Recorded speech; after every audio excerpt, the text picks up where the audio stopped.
O Senhor esteja conosco. Proclamação do Evangelho de Jesus Cristo, segundo Mateus. Naquele tempo, Jesus viu um homem chamado Mateus sentado na coletoria de impostos e disse-lhe: segue-me. Ele levantou e seguiu a Jesus. Enquanto Jesus estava à mesa em casa de Mateus, vieram muitos cobradores de impostos e pecadores e sentaram-se à mesa com Jesus e seus discípulos. Alguns fariseus viram isso e perguntaram aos discípulos: por que vosso mestre come com os cobradores de impostos e pecadores? Jesus ouviu a pergunta e respondeu: aqueles que têm saúde não precisam de médico, mas sim os doentes. Aprendei, pois, o que significa: quero misericórdia e não sacrifício. De fato, eu não vim chamar os justos, mas os pecadores. Palavras da salvação. Glória a Deus, Senhor. Louvado seja nosso Senhor Jesus Cristo. Então, queridos irmãos e irmãs, é realmente uma imensa alegria para nós, né? Podermos reunir todos os dias, sobretudo ao redor da mesa da palavra, para podermos realmente saber de Deus qual é a sua vontade para o dia de hoje, né? Lembrando, e nunca é demais lembrar, que para nós o dia de hoje basta. Hoje é o dia da grande luta, né? É só hoje, e mais dia nenhum, né? Se nós conseguirmos vencer hoje, nós seremos vencedores. Para cada dia, a palavra diz, para cada dia basta a sua própria preocupação, né? O enfrentamento, né? O grande enfrentamento é o dia de hoje. Por isso nós devemos nos concentrar, né? Devemos entrar nesta luta concentrados, né? Para podermos não cair na tentação de vacilar, né? Uma luta ferrenha, uma luta difícil, que requer de nós muita concentração para poder não vacilar. Porque diante da complexidade da luta que nós temos para encarar no dia de hoje, qualquer vacilo pode de fato determinar a nossa derrota. Então, por isso nós devemos ficar atentos, né? E, sobretudo, com a certeza no nosso coração que Deus, já pela manhã, vem em nosso auxílio para nos orientar o que nós devemos fazer para chegar no fim do dia vitoriosos, né? A palavra de Deus nada mais é do que esta poderosa orientação para que nós possamos vencer as nossas más inclinações. A palavra de Deus nada mais é do que essa orientação poderosa de como nós devemos nos comportar diante das tentações que provavelmente virão durante o dia. A palavra de Deus nada mais é do que esta orientação poderosa de como nós devemos nos comportar diante de cada situação que pode ou não aparecer na nossa vida durante o dia. Então, nós precisamos ter essa consciência, né? Uma consciência de combatentes, de homens e de mulheres que estão em ordem de batalha, né? Homens e mulheres que estão no campo de batalha. No campo de batalha não se brinca, né? No campo de batalha precisa-se realmente de concentração para que nós não sejamos atingidos pelo mal que tem nos atacado, né, dia e noite. Então, achei interessante ontem, de madrugada, por volta de 2h30, estava fazendo um trabalho, e eu vi uma galinha gritando. Uma galinha gritou e eu saí correndo para mim ver o que era e não consegui identificar. Olha para você ver. O mal é assim, né? Uma vacilada que a gente dá, já age, né? Então age de madrugada, age de manhã cedo, age à noite, age à tarde. E por isso nós temos que ficar atentos, né, em relação aos nossos comportamentos, para que nós não deixemos brecha para o inimigo de Deus colocar no nosso coração, né, coisas que não agradam a Deus, né? Então hoje, para você ver que uma coisa muito interessante, nesta primeira leitura do dia de hoje, conta a morte de Sara, a mulher de Abraão, e a escolha da mulher de Isaac. É muito interessante, né, como Abraão se comporta, e em tudo Abraão é temente a Deus, né? Ele está preocupado em fazer a vontade de Deus, seja na alegria ou seja na tristeza, né? Ele tem a consciência que ele precisa estar conectado com a vontade de Deus. Vocês podem perceber aí, não sei se vocês perceberam durante a leitura, que a preocupação maior de Abraão é de fato estar conectado com a vontade de Deus. Ele tem uma preocupação, e você pode observar, em tudo fazer a vontade de Deus, em tudo. Olha o segredo do sucesso da vida espiritual. Olha aí, meus irmãos, o segredo do sucesso da vida espiritual. Em tudo fazer a vontade de Deus, desde as pequenas coisas até as grandes coisas. Em tudo nós devemos estar preocupados em fazer a vontade de Deus, né? E o grande desafio, isso é praticamente unânime, né? Unânime entre os religiosos, entre os homens e mulheres espirituais, entre homens e mulheres que estão lutando pela santidade, né? É unanimidade a luta contra esta vontade do ser humano desordenada de fugir a todo instante da vontade de Deus, né? Essa busca desordenada de sempre dar um jeitinho para que a minha vontade possa prevalecer diante de qualquer situação. Essa é a grande luta. Este é o grande desafio para nós. Num tempo, num século, numa circunstância de hoje, que todo mundo tem razão. Vocês já perceberam? Todo mundo tem razão. Todo mundo tem razão. Então, aonde está a razão de Deus? Não se acha mais razão em Deus. Por quê? Porque todo mundo tem a sua razão.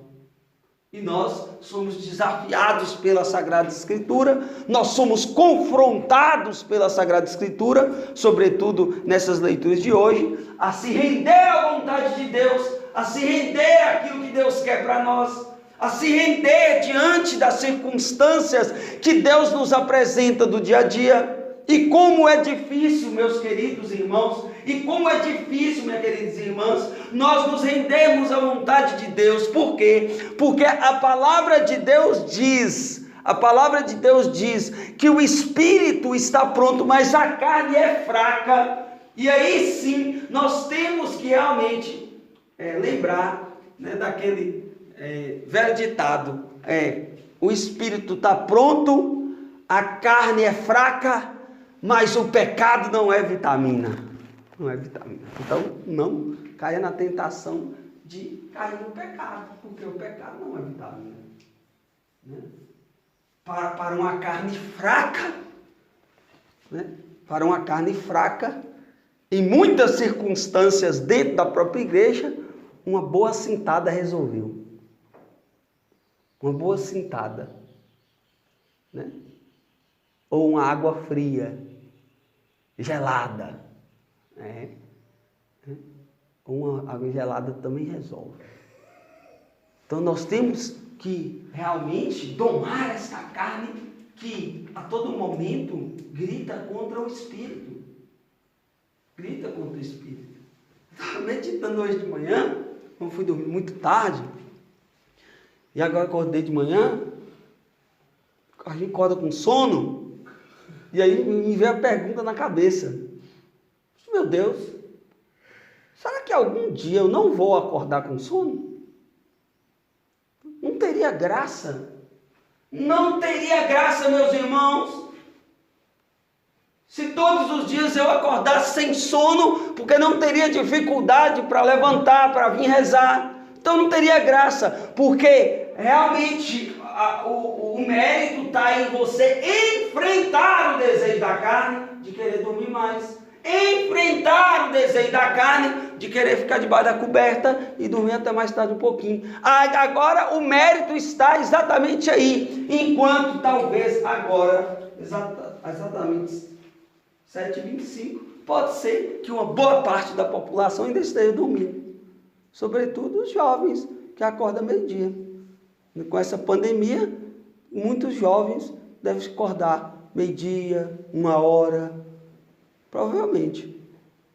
Então o grande desafio é nós não alimentarmos os desejos da carne, não alimentarmos os desejos da carne que quer só mordomia, que quer só boemia, que só quer vida boa. Esta carne que tem como meta nos trazer prazer terreno, esta carne que tem como meta, né, se lambuzar nas delícias do mundo, é isso que ela quer. Ela quer se sentir bem, se sentir agradável, para poder nos colocar da condição de acomodado, de pessoas acomodadas. E uma vez acomodados, sabe o que acontece?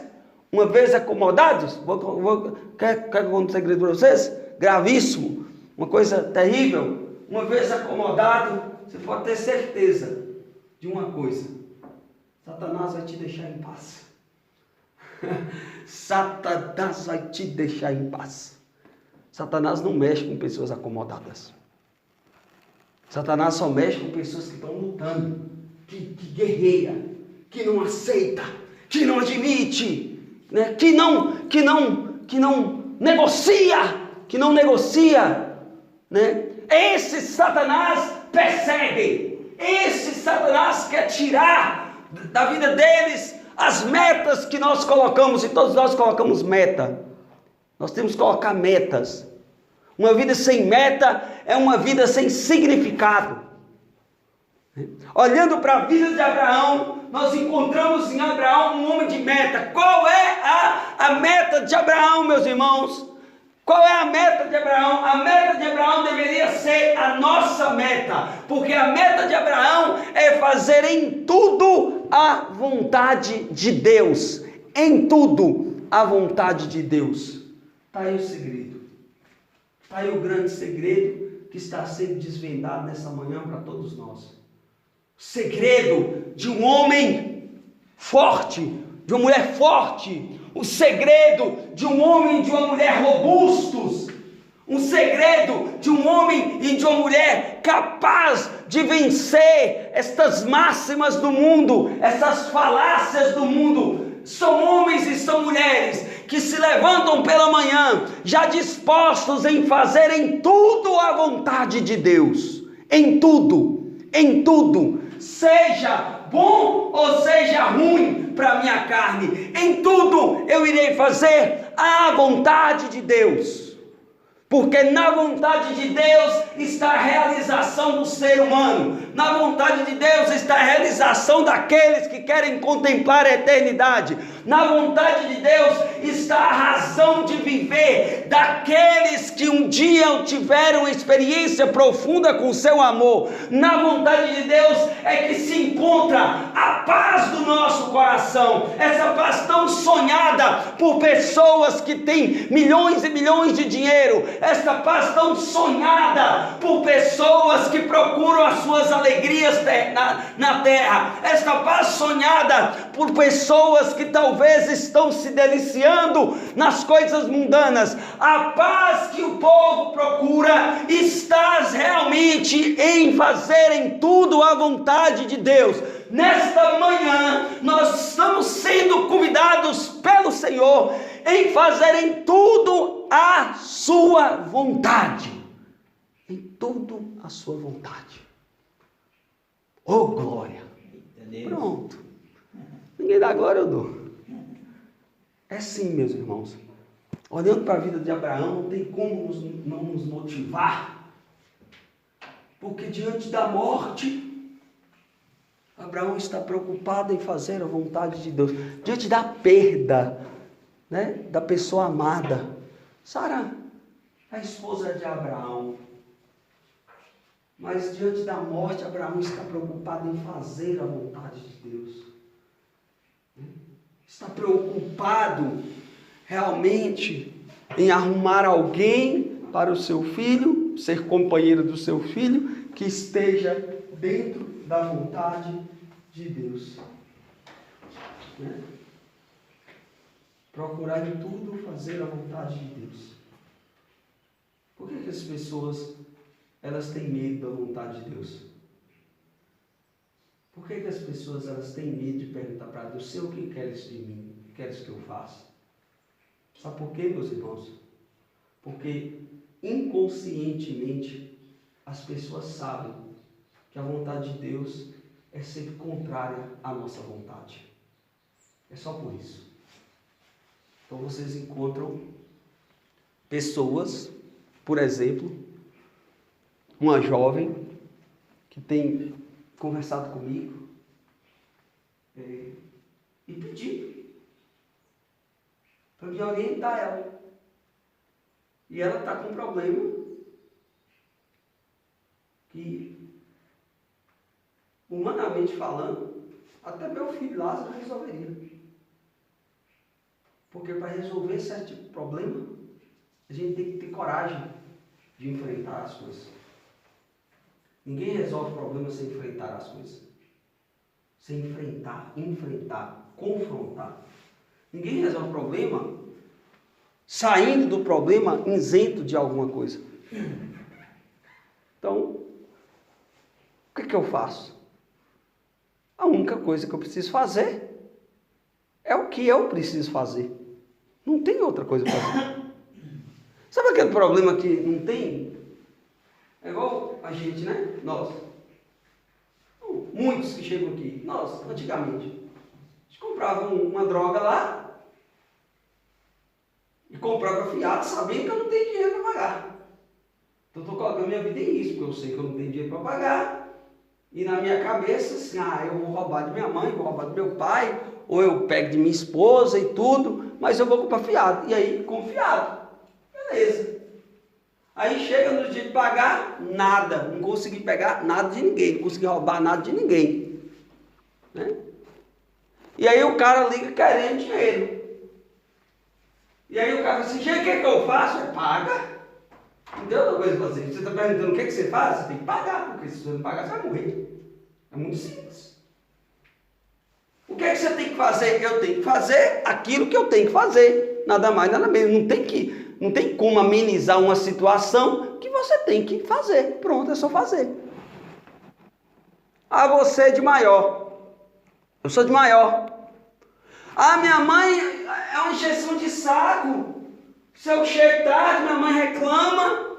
Minha mãe fala que eu só atrapalho a vida dela. Minha mãe reclama que eu como muito. Minha mãe reclama que eu faço isso, que eu faço aquilo. Minha mãe reclama.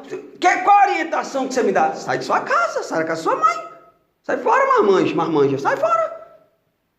Olha a idade que você tem. Você tem quantos anos? 20 e tanto. Então sai fora. Se você não quiser injeção de saco, sai fora, sai fora. Agora, se você não quiser sair fora, fica caladinha, aceita tudo bonitinho e oferta a Deus pela minha conversão. É muito bonito, não tem solução. Não tem que ligar para mim, e não tem que vir aqui, e não tem que fazer nada para querer uma outra orientação, porque não existe outro tipo de orientação para poder resolver esta situação que eu estou apresentando para vocês. Se você não está aguentando mais sua mãe, se você não está aguentando mais seu pai, porque na maioria das vezes, né? Os pais vão ficando idosos. E quem fica dentro de casa com os pais sempre vai sofrer, porque toda pessoa idosa, ele tem essa tendência, né? De ficar repetindo muitas coisas, Então, tem que aguentar. Tem que aguentar.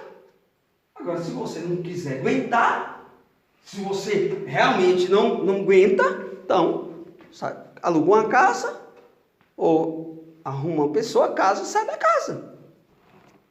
Ué, como é que Deus, quando você está precisando fazer alguma coisa, e nós estamos falando aqui de fazer a vontade de Deus, quando Deus quer que você saia de sua casa, o que ele faz? O que ele permite? Ele vai descer e fala, sai de sua casa ou não? Interessante isso aí. A natureza ensina muita gente. Nós que estamos aqui dentro do mato, aqui, ó, você pode observar os animais, como é que se comporta. É a natureza. A natureza é criada, né? Criada por Deus para ser assim, na natureza. O que é natureza? É a criação, do jeito que Deus fez.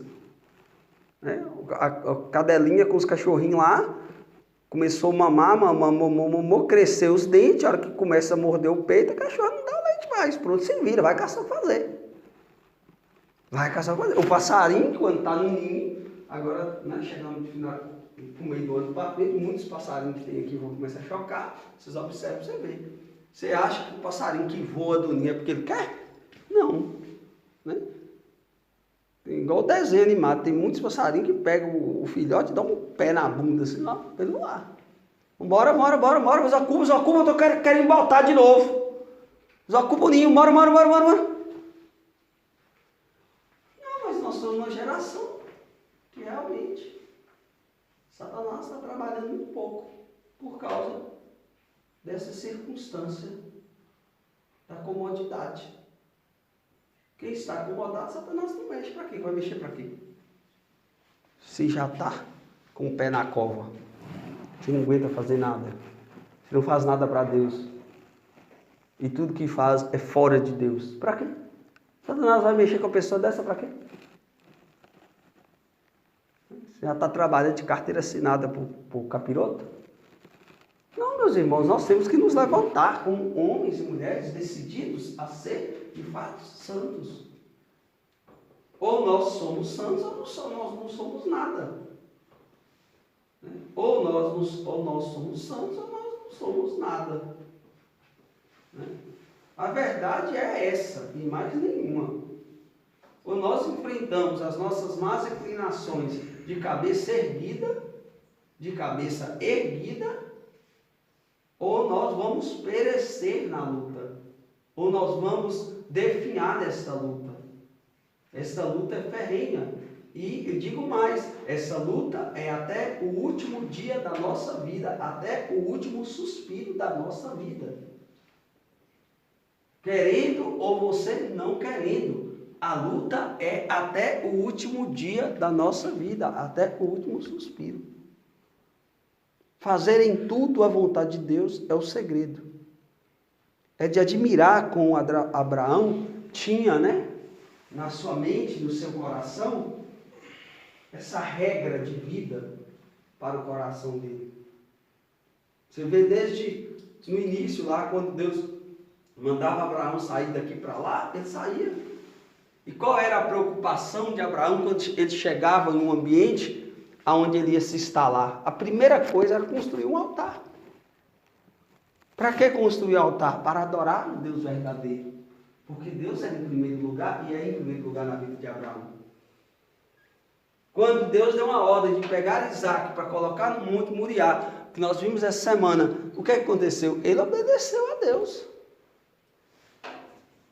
E agora, diante de uma circunstância que muitas vezes é de dor, porque há uma perda, por mais que a pessoa esteja idosa e por mais que a pessoa esteja doente, quando morre, a gente sente, de fato, né? Por causa da natureza humana, de sentir a perda, mas o sentido da perda, né, é colocado no coração de Deus, que nos traz esperança, que nós não estamos realmente perdendo nada, pelo contrário, nós estamos ganhando. Quem acredita na vida eterna só ganha. Porque as coisas de Deus, elas são confusas aos olhos humanos. Não sei se vocês conseguem captar, observar, nos evangelhos, a maioria das vezes, Jesus tem que explicar as coisas para aqueles que se dizem sábios, para aqueles que se dizem doutores da lei, para aqueles que se dizem sumos sacerdotes. Na maioria das vezes, nosso Senhor tem que explicar as coisas para eles, porque eles observam a partir da ótica humana, da lei escrita, da lei de papel, de pessoas que fizeram esta lei por causa da dureza de coração. Quando Jesus disse assim, olha, o divórcio, né, que eu autorizei Moisés a dar, é por causa da dureza de vossos corações. A dureza de coração destrói a vontade de Deus. A dureza de coração impede a vontade de Deus de se estabelecer na nossa vida. A dureza de coração impede que a gente enxergue as coisas de forma espiritual, de como elas de fato é. Meus irmãos, as coisas reais na nossa vida, elas são coisas espirituais e não materiais. As coisas materiais são transitórias, passageiras. Agora não, as coisas espirituais são coisas eternas, são coisas que não passam. Então nós precisamos começar de fato a ter uma visão espiritual das coisas, porque a palavra de Deus diz que nenhuma folha cai de uma árvore senão debaixo da vontade de Deus. Então nós entregamos agora de manhã a nossa vida na vontade de Deus, para que possamos viver em paz. Em paz. Viver em paz não é ser isento de preocupação material humana. Viver em paz é ter a certeza que mesmo que as coisas estejam dando errado, isso faz parte de um projeto de Deus para a minha santificação, para a minha salvação. Olha para você ver o Evangelho, o que está acontecendo. A escolha de Levi, de Mateus, que é um cobrador de impostos, um ladrão. Jesus chama Mateus, e Mateus impulsionado, né? Levi impulsionado por essa atração, porque Jesus é assim, ele atrai aqueles que são dele, né? Não conheço ninguém, não conheço, de fato, ninguém que resistiu ao seu amor, ao amor de Deus. Uma vez que Deus se revela à pessoa escolhida, uma vez que Deus se revela a uma pessoa, a pessoa não resiste, ela se rende, né? Eu me rendi ao teu amor, Senhor, né? Seduzistes e eu me deixei seduzir. É o profeta Jeremias. Então nós estamos vendo que Jesus escolhe Levi, e além de escolher Levi, ainda vai para sua casa fazer a refeição, e lógico, óbvio, né? Quem é ladrão, as amizades também só pode ser com ladrão. Diga quem tu andas, que eu direi quem tu és. E lógico que na hora que Jesus entrou na casa de Levi, as pessoas que estavam ali ao redor da mesa, a maioria deles eram publicanos, eram pecadores públicos, eram pessoas que não tinham acesso, né, realmente ao projeto de salvação até então. E aí é motivo das pessoas que se dizem boas, que se dizem poderosas, que se dizem conhecedoras, que se dizem pessoas importantes, é motivo para essas pessoas começarem a perguntar: por que não é nós que está lá? Porque a pergunta, né, que fizeram, o questionamento que fizeram, assim, como é que ele senta na mesa com esses pecadores? Essa pergunta, ela poderia ser diferente, assim, por que ele não nos escolheu para sentar com ele?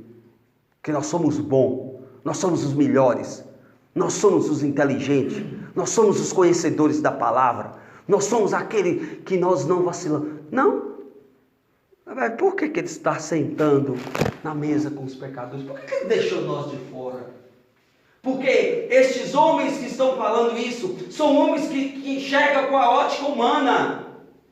Eles enxergam de forma humana aquilo que é espiritual. Eles não entendem que nosso Senhor, Ele veio, se fez homem no meio de nós, se tornou homem no meio de nós, exatamente para se revelar o seu amor soberano e poderoso, sobretudo naquelas pessoas que estão à margem da sociedade, aquelas que achavam que talvez entendiam que não eram escolhidos por Deus por conta de alguma circunstância. Não, meus irmãos, Deus se revelou para todos. Deus se revelou para todos. Deus veio salvar a todos. Deus não se alegra com a morte do pecador, mas quer que ele se converta e que tenha uma vida eterna, uma vida plena. Então nós devemos realmente nos colocar nesta posição. Nós não precisamos ter medo, meus irmãos, nós não precisamos ter medo. Ontem era para ter falado de uma coisa, não falei porque era para falar hoje. Pode ser, com certeza. Né? Ontem, quando eu peguei o Santíssimo, eu senti muito forte assim, no meu coração que a pessoa ideal para a gente procurar é Jesus. Sabe por quê? Porque Jesus não fica fazendo pergunta para a gente. Ele não quer saber de nada. A única coisa que ele quer saber é se você está procurando Ele. Isso é suficiente para Ele mudar a sua vida. Jesus não é como nós, que quer saber tudo. E a partir daquilo que a gente fica sabendo, é que nós vamos nos comportar com vocês. Não. Jesus é aquele que senta na mesa com os pecadores, sabendo com quem está sentando. Quando Jesus te chamou, Ele te chamou sabendo a situação que você está. Quando Jesus te escolheu, Ele te escolheu sabendo quem você é, a circunstância que você está vivendo. Ele não fez pergunta, Ele só te chamou. Exemplo disso é Mateus. Ele não fez nenhuma pergunta para Mateus. Ele não fez nenhuma pergunta para Levi. Ele não chegou em Levi e falou assim: Levi, eu estou precisando te escolher, você renunciou ao pecado? Não, ele só escolheu. E diante de uma escolha de Deus, e diante da resposta do ser humano, quem faz o resto é sempre Deus. Ele tem poder para mudar a nossa vida. Ele tem poder para nos dar uma vida nova. Ele tem poder para restaurar aquilo que nós destruímos por conta do nosso vício. Ele tem poder, Ele é o poderoso, Ele pode tudo. Ninguém pode mais nada, nem nós que estamos aqui, né, como missionário, nem sua mãe, nem seu pai, nem psiquiatra, nem psicólogo, nem médico, ninguém. Quem pode mudar a vida de um ser humano? Somente Deus. Somente Deus. Uma vez que nós nos encontrarmos com Ele, uma vez que nós nos encontramos com Ele, não tenhamos vergonha. Era isso que eu queria falar. Porque muita gente, quando encontra com Jesus, fica de cabeça baixa. Quer dizer para você, levanta a sua cabeça. Levanta a sua cabeça. Sabe por quê? Porque foi Ele que te escolheu, não foi eu. Levanta a sua cabeça. Levanta a sua cabeça. Levantar a cabeça significa: tenha ânimo. Tenha ânimo. Haja como um escolhido de Deus. Haja como um escolhido de Deus. Olha para você ver, Mateus. Levi é um publicano ladrão.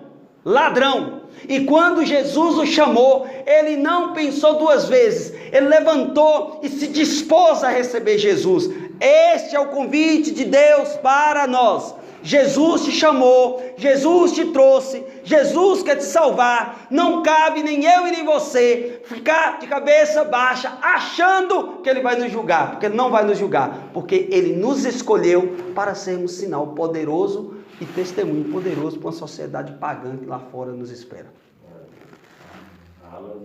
Levante a sua cabeça, porque quem te chamou é maior do que aqueles que te acusam.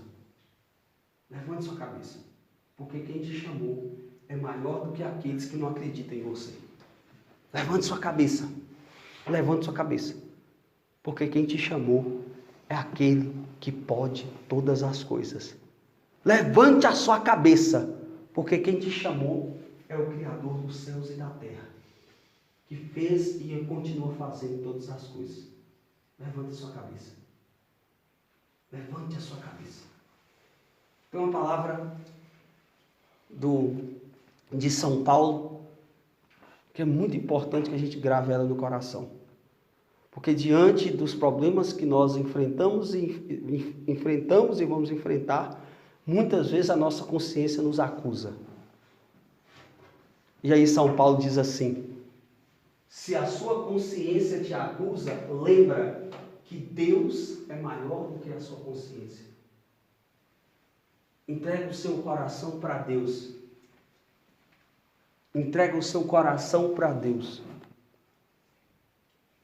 Porque aqueles que te acusam não é maior do que Deus.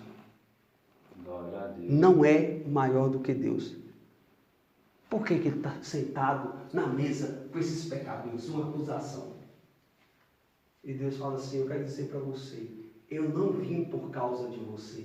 Eu vim por causa deles. Jesus veio por causa de nós. Jesus veio por causa de nós. Meus irmãos, saibam de uma coisa.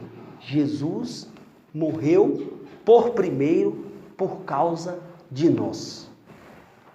Não tenha dúvida disso. Não tenha dúvida disso. Se não fosse assim, nós não deveríamos nem estar lendo a Bíblia. Jesus veio por primeiro para os pecadores, os doentes. Foi para esses que ele veio. E veio para quê, Jean?